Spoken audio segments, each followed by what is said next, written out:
लोकसभा चुनाव से पहले जातीय जनगणना को लेकर सियासत तेज हो चुकी है। जहां समाजवादी पार्टी लगातार इस मुद्दे पर योगी सरकार को घेरते हुए आ रही है, तो वहीं इलाहाबाद हाईकोर्ट ने भी अब इस मुद्दे पर योगी सरकार से जवाब तलब किया है।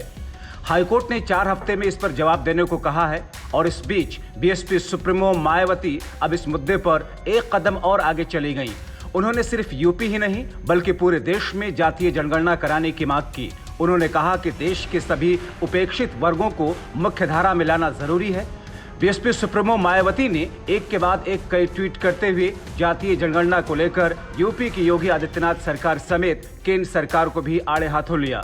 उन्होंने कहा कि जातीय जनगणना की मांग लगातार जोर पकड़ रही है, बावजूद इसके बीजेपी इसे करवाना ही नहीं चाहती, जो बेहद चिंता की बात है। ये समाज के सभी वर्गों के विकास के लिए बेहद जरूरी है।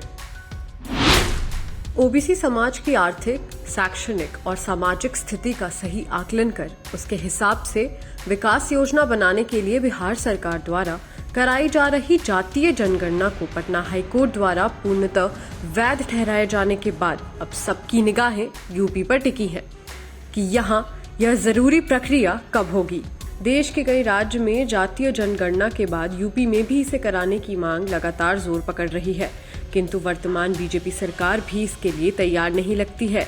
यह अति चिंतनीय है, जबकि बीएसपी की मांग केवल यूपी में नहीं बल्कि केंद्र को राष्ट्रीय स्तर पर भी जातीय जनगणना करानी चाहिए।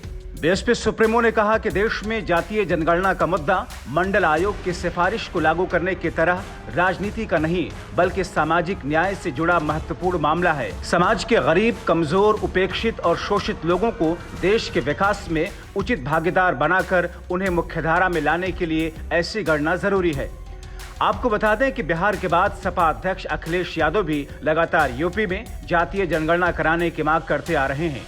कांग्रेस पार्टी भी इस पर पहले ही समर्थन जता चुकी है और अब बीएसपी सुप्रीमो ने सिर्फ यूपी में ही नहीं बल्कि पूरे देश में जातीय जनगणना कराने की मांग की, जिसके बाद माना यह जा रहा है कि आगामी लोकसभा चुनाव में ये मुद्दा और भी जोरों शोर से उठेगा।